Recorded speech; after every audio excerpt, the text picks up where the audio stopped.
November 2025. थंडीचे दिवस होते.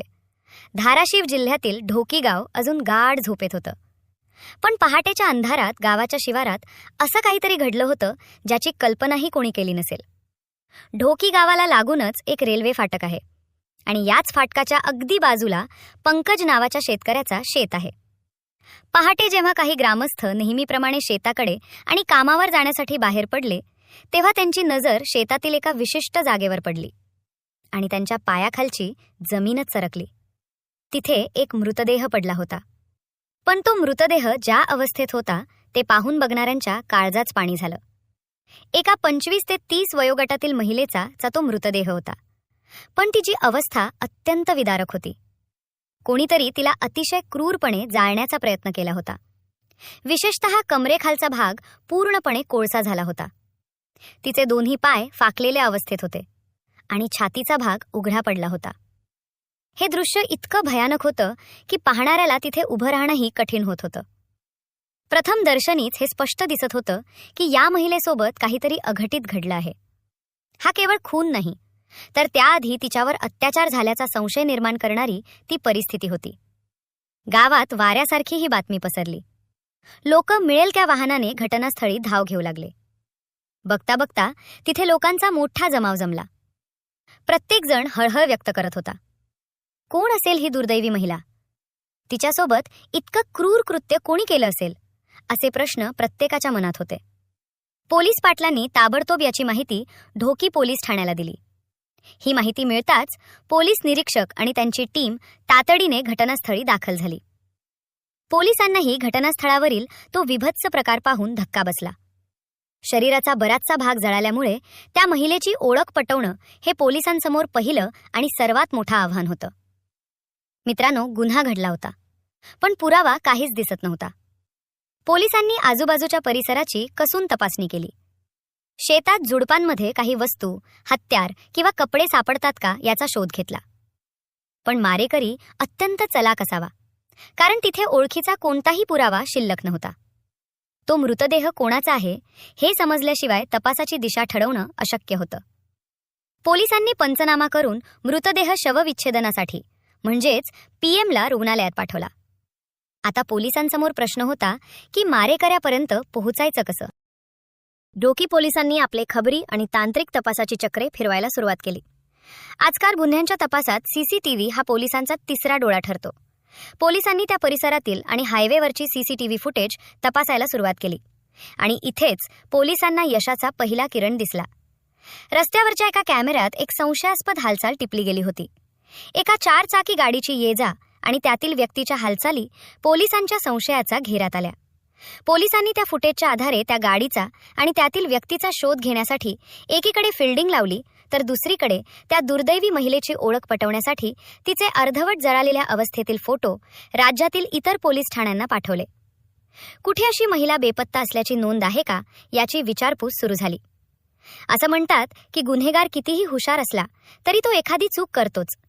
इकडे पोलिसांनी सीसीटीव्हीच्या आधारे संशयिताला ताब्यात घेण्याची तयारी केली आणि योगायोगानेच त्याच वेळी एका पोलीस ठाण्यात मिसिंग म्हणजेच बेपत्ता तक्रारीचा संदर्भ जुळला. पुण्यातील वाकर पोलीस ठाण्यात एका महिलेच्या बेपत्ता होण्याची तक्रार दाखल होती. जेव्हा पोलिसांनी पडताळणी केली तेव्हा ती मृत महिला पुण्यातील सीमा असल्याचे निष्पन्न झाले. पण इथे पोलिसांना कोड पडलं. सीमा ही पुण्यात राहणारी आणि तिचा मृतदेह सापडला धाराशिवच्या ढोकी गावात. या 2 ठिकाणांमध्ये शेकडो किलोमीटरचं अंतर आहे. ती इथे कशी आली आणि तिला इथे आणणारा तो नराधम कोण होता? जेव्हा पोलिसांनी सीसीटीव्हीमध्ये दिसणाऱ्या त्या संशयित व्यक्तीला ताब्यात घेतलं तेव्हा त्याच्या चौकशीतून जी घटना बाहेर आली ती अंगावर शहारे आणणारी होती. तो आरोपी होता लातूरचा विक्रम. आता आपण या घटनेच्या मुळाशी जाऊया. नेमकं हे प्रकरण काय होतं? सीमा ही मूळची पुण्याच्या वाकड भागात राहणारी. तिचा सुखी संसार सुरू होता. तिला 2 मुलंही होती. काही वर्षांपूर्वी तिची ओळख लातूरच्या विक्रमसोबत झाली. सुरुवातीला साधी ओळख होती, नंतर फोनवर बोलणं सुरू झालं. या संवादातून मैत्री आणि मैत्रीतून कधी चोळाचोळी चालू झाली हे दोघांनाही कळालं नाही. दोघांचंही लग्न झालेलं होतं, तरीही ते शरीर सुखासाठी एकमेकांच्या प्रेमात आकंठ बुडाले होते. अनैतिक शरीर संबंधाचा हा खेळ अनेक महिने सुरू होता. विक्रमला सीमाची सवय झाली होती. त्याला वाटायचं की सीमा आपल्या आयुष्यात खूप महत्त्वाचा बदल घडवेल. पण काळ कोणासाठी थांबत नाही. जसा वेळ पुढे सरकला तसा सीमाला आपल्या वागण्याची जाणीव होऊ लागली. तिला आपल्या मुलांची, पतीची आणि संसाराची काळजी वाटू लागली. ज्या आवडीने तिने विक्रमसोबत संबंध जोडले होते, आता तेच संबंध तिला नकोसे झाले होते. सीमा हळूहळू विक्रमपासून दूर जाऊ लागली. तिने त्याचे फोन उचलणं कमी केलं, भेटणं टाळायला सुरुवात केली. विक्रमला मात्र तिची चटक लागली होती. त्याला सीमाचा सहवास हवा होता. माझ्याकडून जे हवं होतं ते मिळवलं आणि आता मला टाळतेस असा संशय विक्रमच्या मनात बळवावू लागला. त्याच प्रेम आता द्वेषात आणि संशयात बदलू लागलं होतं.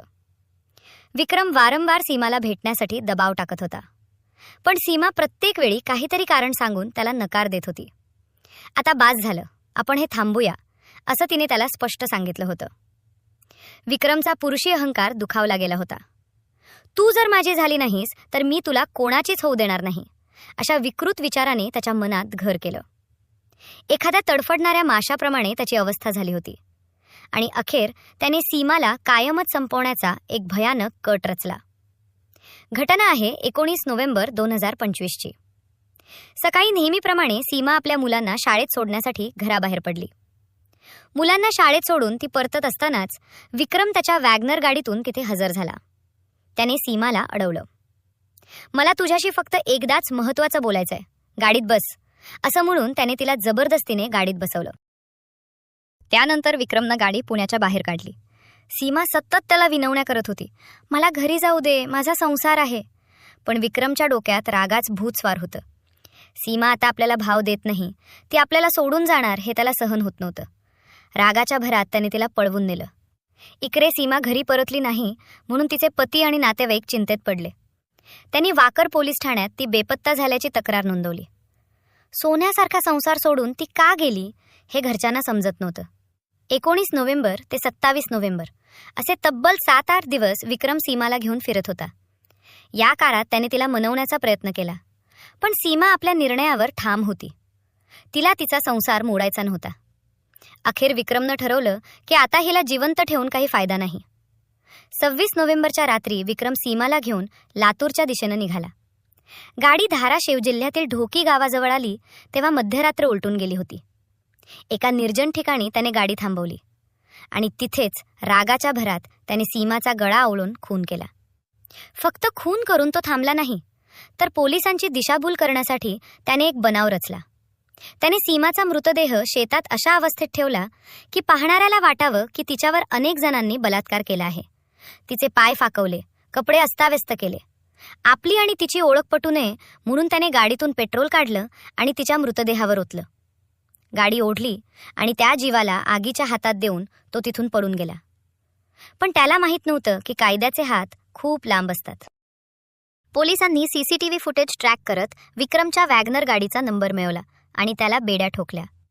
चौकशीत त्याने आपल्या गुन्ह्याची कबुली दिली. एका क्षणिक सुखासाठी आणि अनैतिक संबंधांच्या मोहापायी 2 संसार उद्ध्वस्त झाले. सीमाने जीव गमावला आणि विक्रमला आता तुरुंगाची हवा खावी लागणार आहे. मित्रांनो, ही घटना आपल्याला शिकवून जाते की क्षणिक मोह आणि रागाच्या भरात घेतलेले निर्णय आयुष्याची राखोरांगोळी करतात आणि अनैतिक संबंधांचे परिणाम नेहमीच भयानक